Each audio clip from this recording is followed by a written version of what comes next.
Please गाली मत देना, पहले पूरी बात सुन लो। अगर मैं बोलूं कि बिल बायर्स का असली बायोलॉजिकल फादर बेकना है तो हाँ भाई मैं जानता हूँ ये बहुत बड़ा स्टेटमेंट है, पर भाई एक बार मेरी पूरी थ्योरी सुन लो, फिर जो बोलना है भाई वो खुल कर बोलना, आपको पूरी छूट है। क्योंकि भाई मैं जो बताने वाला हूँ वो स्ट्रेंजर थिंग को बिल्कुल अलग नजर से देखने पर मजबूर कर देगा। तो सबसे पहला सवाल भाई यही है, बेकना इतना खतरनाक है कि जो भी उसके कब्जे में जाता है भाई उसको जान सा मार देता है, वो भी तोड़ मरोड़ के। पर बिल को क्यों नहीं मारता, जबकि बिल तो पूरे सीजन में 1 में उसके पास ही रहा है। सीजन 5 के लीक और लाइट वाले एपिसोड में आप देखोगे कि बेकना बिल को मारता नहीं बल्कि उसके गाल को हल्के से सहलाता और छोड़ देता है। अब भाई आप खुद सोचो, बेकना जो मैक्स को तोड़ देता है, क्रिसी को बेरहमी से मार देता है और बिल को बस छूकर छोड़ देता है, भाई ये सिंपैथी नहीं है, ये कनेक्शन है। अब वही बात करते हैं जोइस बायर की। भाई सारे सीजन में एक बार भी जोइस बेकना का टारगेट नहीं बनती। डेमोडोर्गन सबके ऊपर टूट पड़ते हैं लेकिन जोइस हमेशा किसी न किसी तरह बच जाती है।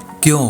क्योंकि जोइस बेकना का पहला प्यार थी। हाँ, हेनरी क्रील उर्फ बेकना का। अब बात करते हैं उस पॉइंट की जो सबसे बड़ा माइंड ब्लोइंग पॉइंट है। जब मैक्स अपनी मेमोरी में फंसती है तो वो जाती है 1959 हॉकिंस में, वहीं जहाँ होपर, जोइस और हेनरी एक ही क्लास में होते हैं। अब ध्यान देना पूरी सीरीज में जब बेकना का असली नाम रिवील होता है हेनरी क्रील, तो जोइस तब एक भी शब्द नहीं बोलती। क्यों? क्योंकि भाई जोइस कुछ छुपा रही है और वो भी बहुत कुछ। अब आते हैं बिल के ऑफिशियल फादर पर, लोनी बायर्स। जब भाई सीजन 1 में बिल गायब हो जाता है तब उसके फादर को इतना सा भी फर्क नहीं पड़ता।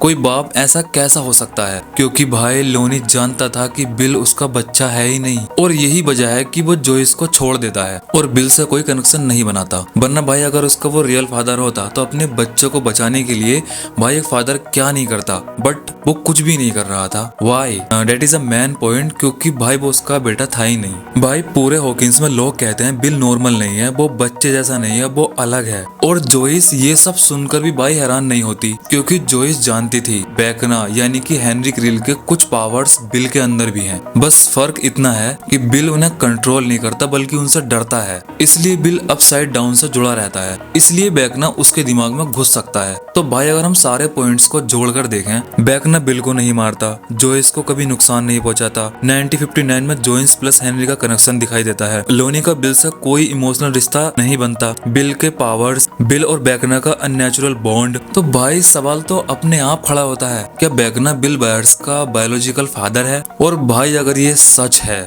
तो स्ट्रेंजर थिंग का एंड खून, इमोशन और बलिदान से भरा होगा। और भाई अगर ये थ्योरी सच निकली ना तो बिल को मरना पड़ेगा या बेकना को, और दोनों में से भाई कोई भी आसान नहीं होगा। अब भाई इस सबको देखने के बाद आप खुद बताओ कि मैं ज्यादा सोच रहा हूँ कि या ये सच है या डफर ब्रदर्स सच में इतना बड़ा ट्विस्ट छुपा के बैठे हैं। भाई कमेंट में जरूर बताना। वीडियो पसंद आई है तो वीडियो को लाइक एंड चैनल को सब्सक्राइब जरूर कर देना। मिलते हैं नेक्स्ट वीडियो में। और भाई अगर ये सच हुआ ना